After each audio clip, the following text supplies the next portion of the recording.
Welcome back to the Midnight Who Show. And Boomerang dropped the next 13 episodes of Scooby Doo and Guess Who out of the blue last Thursday, and today we're going to review the first 7 of these episodes. The first episode is The Nightmare Ghost of Psychic You, featuring Whoopi Goldberg. I really actually enjoyed this episode. It's definitely not the strongest episode of Scooby Doo and Guess Who, but it was a very enjoyable episode with a really good mystery to it. I really enjoyed Whoopi Goldberg in this episode. I think she did a really good job, and she kind of blended very well with the gang. Enjoyed that kind of creepy atmosphere of this episode with the kind of the Psychic You. Had a really good design to it. Favorite parts of this episode, though, has to be the Nightmare Ghost. The design on this was really well done. It had a very creepy look to it, especially that scene in the hedge maze. That was a really good scene. Well, I really enjoyed this episode. It had a very good mystery to it and a really awesome looking monster. The second episode was The Sword, the Fox, and the Scooby Doo. And this featured Mark Hamill. He did a phenomenal job in this episode. And I do think that's simply due to the fact that he is a voice actor. He's done a lot of voice acting, so he's very comfortable with it, and it really shows in this episode.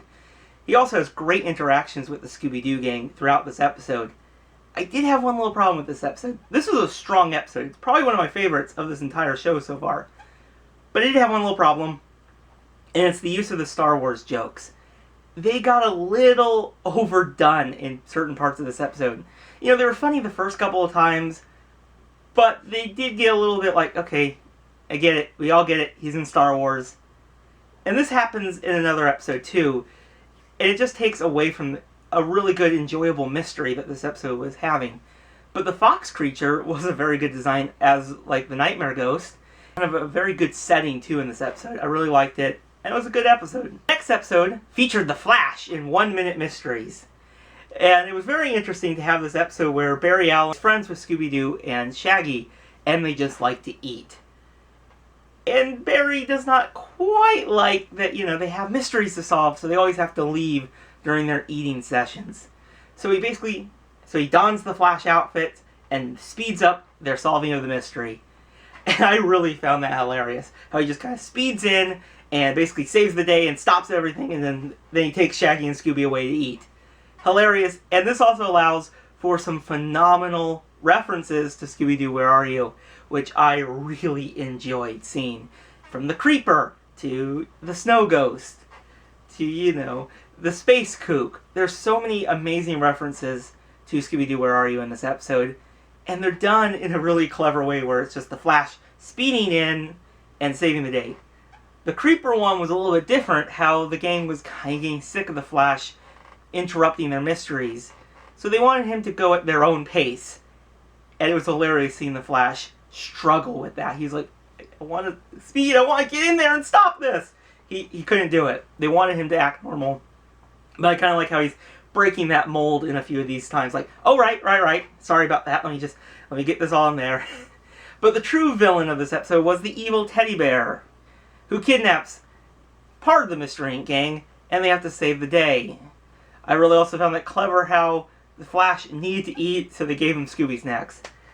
I think that could help the CW Flash maybe right now. But overall, the true villain was actually the Trickster, and they had a little Joker reference in there as well. I actually think this was a very phenomenal episode. I really just liked the references, and it was a very unique way to kind of change up the normal mystery-solving elements of this show. The next episode was Hollywood Nights, featuring George Takei, who was also a very great guest star in this episode. But again, like Mark Hamill, they did one joke a little too much for me, and that was the "oh my," which is a signature thing from George Takei. But in this episode, it just kind of grated on me. It was fine the first couple of times, but it's like, yeah, he says that. You don't have to keep joking at it. But it didn't take away that this is just a decent enough mystery. I wouldn't say this is a very strong episode. I kind of am forgetting a lot of what happened in this episode, but it had a really good design in that night. And I really liked that, and it was a very kind of cleverly written episode with a few of the jokes that just didn't land quite right for me. New York Underground was another episode, much like the last one, that I didn't really enjoy very much. You know, I think Halsey was good enough in this episode, but she didn't really do much besides just being there and interacting with the gang. I really like the idea of this kind of poetry slam being interrupted. Gator creature, but the gator creature wasn't really a great design either. He was a very forgettable design, and compared to the rest of them that we see in the season, this is just a weak, to me, design. I really didn't like it, and it was just a person trying to get, the key to this, and it just wasn't a great mystery to me. And all the other side characters in this episode were kind of forgettable, so this was overall just an episode that just kind of fell flat for me.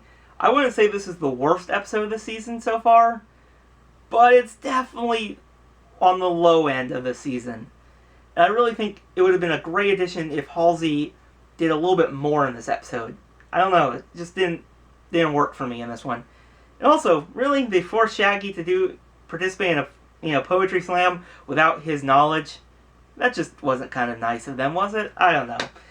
Fear of the Fire Beast, featuring Steve Buscemi, though, I really enjoyed this episode. It was a very clever idea to have these entire citizens of this Italian community just think of Steve as his character, so they're very scared of him. Like, you're this gangster! And he's like, no, I'm an actor! And he's being followed by a fire beast, which has a really good design to it. It did remind me of Molten Man from Far From Home last year.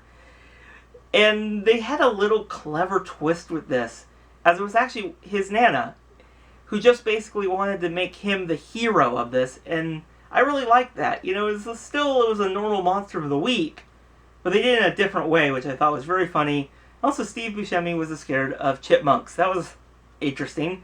Probably didn't watch Alvin and the Chipmunks too much, I don't know. But yeah, this was a really well done episode. My least favorite scene of this episode was probably the firefighting scene. It just seemed really out of place to me. But besides that, this was a pretty decent episode. Out of all the episodes this entire season so far, Too Many Dummies is probably the one I laughed the most at. References, especially the hotel they were at, very Bates Motel-like. But I would definitely say, if I was watching this when I was much younger, around when I was reading a lot of Goosebumps books, I would have probably been very scared of this episode, because the main villain is Crazy Carl the Dummy. Which still gave me a little creepy vibes in this episode, but nowhere as near as it would have done in the past. And this is probably my favorite villain of the entire show so far. It's very, it's a simple design, but it's very well done. This episode featured Jeff Dunham and Darcy Lynn Farmer. They were a pretty good addition to the show. One thing I can praise this episode for is they did a really good job with animating their ventriloquist work. Because that was something that if they really just messed up on one scene, it would have really shown, but they handled it really well. And I really laughed throughout the episode how basically they're like, oh, Shaggy, you're very good at throwing your voice to Scooby, and it's the whole running gag through the episode. I really enjoyed that. But yeah, these first 7 episodes were pretty decent. I actually really enjoyed them. Even the weak episodes of the season, I still enjoyed them. Now, there's one thing I noticed throughout these entire 7 episodes that I was watching. They do, and might be because they released them in this more binge format, and you really just notice that a lot of the gags run a lot. Like the hallway gag. That one was done a lot throughout these 7 episodes. But I think out of all of them, the Fire Beast to me felt the most different. And I really liked that. And also the New York Underground one, a callback to Teenage Mutant Ninja Turtles, which is pretty cool. But yeah, overall, I'm excited to see where the next 6 episodes will take. There's definitely one episode I'm really excited for in those next 6, and that's the Hex Girls episode. Kind of excited for that one. Overall, I really enjoyed these 7 episodes. They had a decent enough mystery, and the guest stars were really well handled in these episodes. And they did add a little bit to the plot, which was very good, and they just didn't feel like they were there because they're a guest star. So if you've seen these 7 episodes, let me know your thoughts in the comments below, and I'll see you guys in the next video. Bye, everyone.